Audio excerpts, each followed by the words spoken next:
Hey everyone. So today is the third week, and the presentation today is going to be ergonomics at the urban farm. My name is Justin Eliron, and I'm the urban farm intern.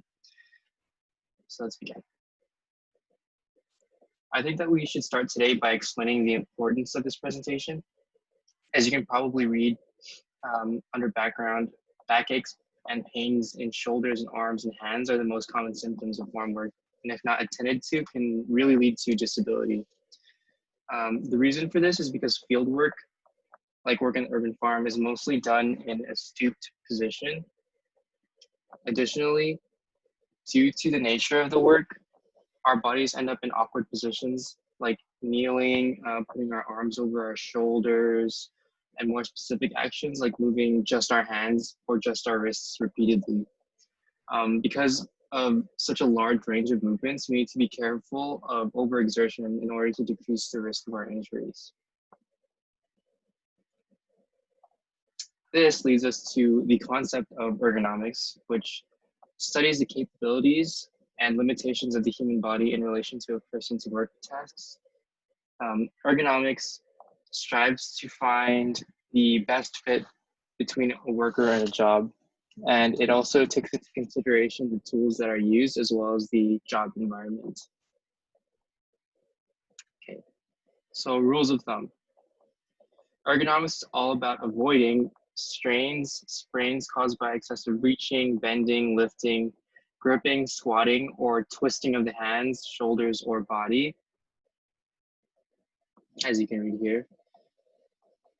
Additionally, high repetitions and awkward positions. This right here, this slide is a graphic which gives us a visual on the ideal movements and tool placement when working on a tabletop.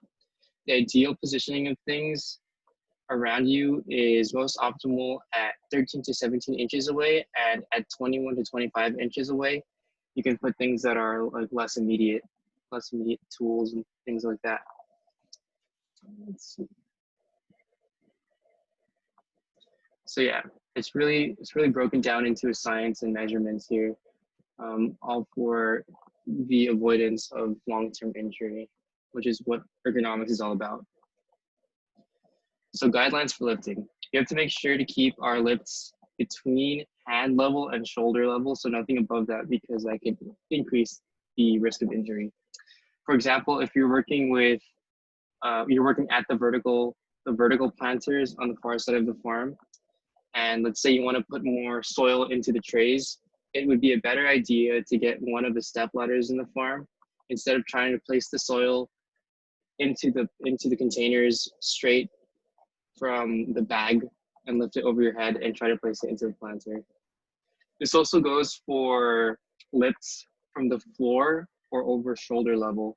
Common instances where this situation could present itself would be, like I said, lifting bags of soil, trying to move packages that come as mail, moving large potted plants, and other situations like that. Make sure that for these items that I talked about, you use dollies or utility carts that are meant to move heavy items, and especially if you need to move these items for more than a few feet. So here we go. More specifically, like if the object weighs more than 50 pounds, you should consider using the dolly or team lifting with someone else who's present. And if you know that you have a long day of planting in the ground or overhead, make sure that you include breaks or other tasks in between that involve walking, or other tasks that break up long periods of being in an awkward position, let's say, or moving your body in a way that can't hold for that long, just so you don't overexert yourself. Okay, with that said, here are some stretches that should be done before farm work to prevent injury. First off is a simple side bend, which you would start off by placing your feet shoulder width apart and your arms at your sides.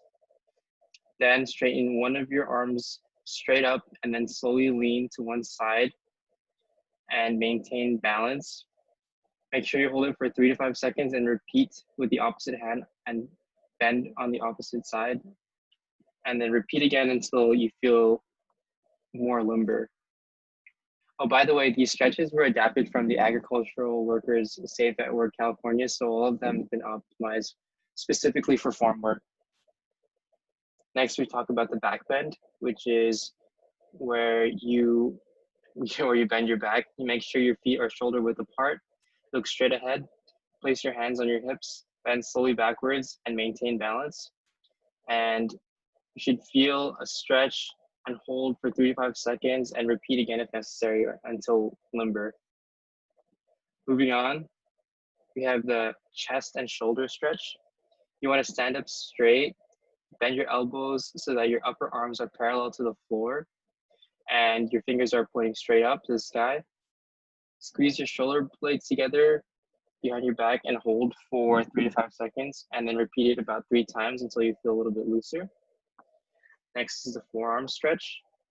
You want to hold your arms out straight in front of you and face your palms downward. Make a loose fist with your hands. Slowly bend your fists down to the floor with your knuckles pointing towards the floor. Rotate your fists toward the pinky side of your hand for 3 seconds. And then the other way for 3 to 5 seconds. And we move on to the open hand stretch. You have to start with your hands in a loose fist position again. Slowly open your hands and extend the fingers and repeat to a loose fist position and repeat 3 times. Next, we move on to the lower half of our body. We start off with the hamstring stretch where we raise our foot and elevate on an elevated surface, at least 10 to 12 inches high, like the bumper of a truck or 2 stacked pallets at the farm. Look forward, slowly bend your hip and knee and let them raise. Sorry, put your foot onto the platform and then keep your foot that is on the platform straight. Look forward and then slowly bend at the hip. Hold for 3 to 5 seconds with adequate tension. Switch legs and then repeat. Next is the quad stretch. So hold your balance with this one by placing your hand on something or against the wall if you need to. Grab your right ankle with the hand that's on the same side of that leg that's being raised. Repeat on the opposite side and do each leg 2 times. Cool. So these are just some basic stretches. If you have any questions, be sure to contact the Urban Farm at dhurbanfarm@gmail.com. Thanks very much.